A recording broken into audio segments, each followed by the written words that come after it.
Today, we are going to go over 6 steps to help us get into a higher state of mind. Welcome. My name is Evelise. Let's get started. So for step number 1, in order to start your day feeling good, feeling in that high state of mind, start with the small things that you can do the night before. You are helping yourself to begin the next morning with less thoughts, with less decisions to make. We as women, we're students, we're mothers, we're wives, we're full-time employees, part-time employees. We are busy and we have a lot of decisions to make through the day. Just starting with the one decision the night before, it will help you get started with what you need the following morning. For instance, those that drink coffee, simple. Set yourself up the night before. Get your mug out, ready on the counter. Get your coffee inside the machine the night before. Get yourself started. For those that drink tea, same thing. Get that mug on the table, put it on the counter, have the tea bag ready for you, have the pot ready on the stove. You can even have the water in there. As you're doing this, you're making those small decisions and you're making your day flow so much more easier the next day. And as many people do, get your clothes ready the night before. Get it laid out. Look through your closet, find what you need to do the next day, what's expected, where are you going the next day. Have those clothes ready for you. Not just that, but also your keys. I go crazy looking for my keys sometimes. My kids know it. Mommy again is looking for her keys. And I find myself, what did I do with it? Where are they? I started to go ahead and make sure that I keep it in my purse. My kids know where my purse is. I know where my purse is. Make sure your license is also in there. There have been times that I have left the house. I forgot to take my wallet and I'm driving around without a license. Stresses me out. Cortisol levels high. Why go through that? When you focus on that the night before in a calm, soft environment without the stress, you go to sleep refreshed. You wake up relaxed, knowing that you started the night before. Also, is it going to rain? Do you know? Check the weather. Make sure that as you're checking that weather, is it going to be sunny? This way I know what clothes I need. Is it going to be raining? I will make sure I have my umbrella with me. I will wear the right shoes that I need. The following morning, you are feeling confident. You know what you need. You know what's expected. This way, there are no surprises and you're not stressed out. And it keeps you in that high state of mind.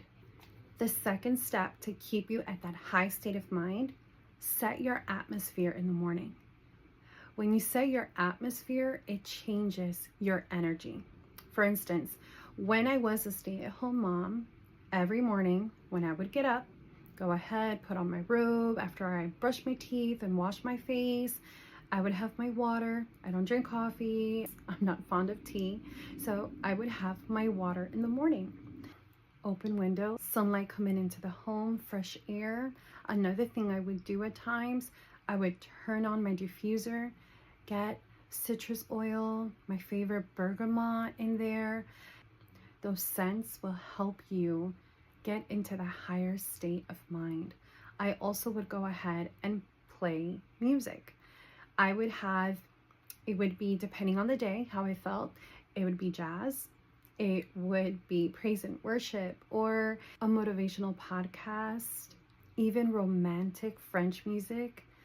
These things set you up for success. Step number 3, your clothes. So the night before, you went ahead and you prepped your clothes. What I do, I stand in front of my closet and I ask myself, what do I feel that I'd like to wear? What is my feminine energy telling me?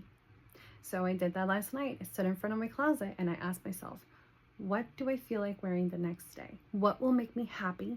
What will make me feel at peace, calm, successful, vibrant? And I felt like wearing red. Today, red was my color. What is your color? What do you feel like wearing? Do you want to wear a shirt, bright colored, beautiful shirt, soft? Do you want to wear long sleeves? Do you want to wear a sweater, a dress? What will help you set yourself up for the following day? When I'm deciding on what I want to wear, I also keep in mind, what cycle am I in? Am I in my follicular? Am I in my ovulatory, luteal, menstrual? Which cycle are you in? If you don't know what cycle you're in, or you haven't looked into it, I'm going to link down below the MyFlow app. That's the one that I use. So depending on what cycle I'm in, I'm able to determine what to wear, and it will help me feel more grounded and more in that high vibrational state of mind. Number 4, schedule purposeful, planned, quiet time. We have a lot going on, especially as mothers. When we have little ones that need our tending to, we're being pulled in all directions. And it is very important for us to be able to feel our energy, to understand what's needed. Are you able to hear your thoughts throughout the day? I found that there were times I didn't even realize that I needed to think. I was so busy and so overwhelmed, I couldn't hear it. Do you find that when you're going to bed, your mind is racing?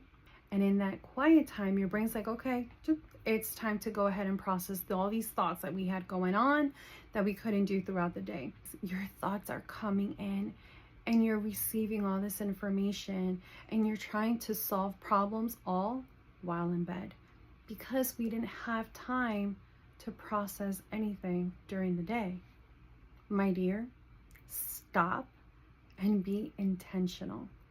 Set time aside in your day for that quiet that you need. As the only parent, my children are with me. So there are times I need that quiet time. I'll go to the park with them. I have 2 that are in high school, and I have my middle schooler, and I let them know, okay, you guys process your thoughts. I need time to process. And I will walk around, observe nature, absorb nature. It is so vital. And in that quiet time, I'm able to find myself. I'm able to process my thoughts. And if I need to release emotions, I'm able to do that as well. In your solitude, you find clarity. Sit with your thoughts. And if you can't go to a park or take a walk in your neighborhood, do the next best thing. I'm sure you'll probably find a store where they will have a garden center. Here, we'll go to Walmart, we'll go to Home Depot. You have those garden centers. Walk around it. Look at the nature. I even find that as refreshing. Find a place where you feel good, where you feel safe and free. That's your intention. When my children were smaller, it was harder for me to find that. So my quiet time was in the bathroom or in the car. I would sneak into the bathroom, lock the door. They knew, mommy's in the bathroom, we can't get in right now.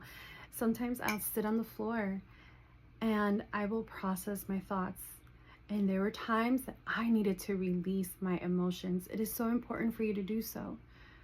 I would do that in the car as well. My drive to work, my drive back home, I would find myself overwhelmed, and I didn't want to bring that energy to my babies. They didn't deserve that. They didn't need the negativity. They didn't need that stress. They had enough going on. So I would go ahead and process my thoughts. I'll sit there and I'm like, okay, Belize, what's going on? What did you do today? What do you need to solve today? Do you feel upset? Do you feel stressed? Do you want to cry? I would be bawling, crying in the car. I knew people were watching thinking, what is going on with this woman? I don't care. It was my time to process. That was the only time I could find quiet and solitude where I would be able to do that. And then I would walk in through that door, smile in hand, children running and racing to hug their mommy, waiting for me. They were waiting for my energy. They were waiting for that. And I couldn't deny that to my children. I couldn't deny that to myself. So I needed to find purposeful, quiet solitude. You need to find that too. Schedule a time. Look for where you can put that. Where do you have the space for that in your day? You have it. find it. Step number 5, sleep music, sleep affirmations, scriptures while you sleep. As you're sleeping, it is your time to relax and wind down. Your subconscious is going to take over. You need to prepare yourself for the following day, just like you did, looking for the items that you need for the following morning. Do the same thing with your mind. Prepare your emotions, prepare your mind the night before.